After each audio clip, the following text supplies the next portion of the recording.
it's been a big topic already at the start of 2021. It is big tech with censorship and banning even the most powerful people in the world, obviously the president at the time. Do you think that these private companies have, one, the right, and two, the responsibility to monitor what can and cannot be said on their platform, or is that a direct threat to free speech?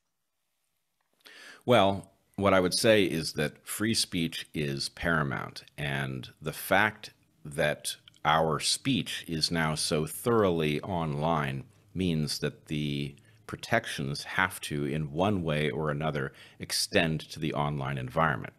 That said, I don't relish the position of the online platforms. As much as I find their behavior to be despicable, the job that they have to do in terms of deciding what it is that crosses the line and can't be present is not an enviable one. So I believe we have to have government step in, set the boundary, and protect our rights to speak. The rules for what may be said on the platform have to be transparent. There has to be the equivalent of a court that adjudicates claims that something has crossed the line. You have to be in a position to see the evidence against you.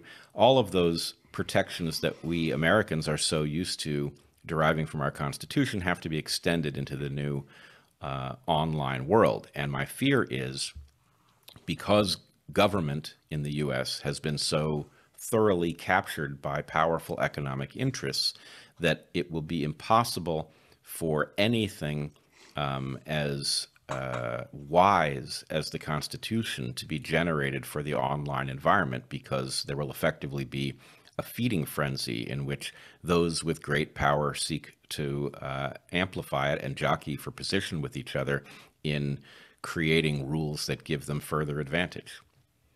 And the last one from me. So going into 2021 right now, we just spoke about big tech. Do you think these guys at the head of these big tech companies like Jack at Twitter, can we probably consider them the most powerful people in the world now, even more so than politicians? I do think they are the most powerful people in the world, which doesn't necessarily mean that they are wielding that power at full strength yet. But I believe they have it at their disposal.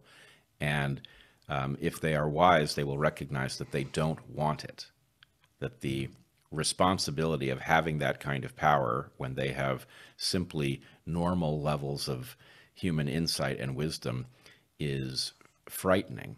And, unfortunately, what we don't have is a group of founding father-like people who we agree to collectively listen to. And, the original American founders sweated the details because the details mattered and they knew it. And they were exemplary in putting their own interests aside in having those discussions. And that's just simply not the culture we have now. So in addition to not having the kinds of transparency, the deliberative bodies that allowed the founders to create a document like the Constitution, what we have are tiny, secret cabals that decide all of our fate based on the fact that somebody said something that sounded clever and somebody put it up on the whiteboard.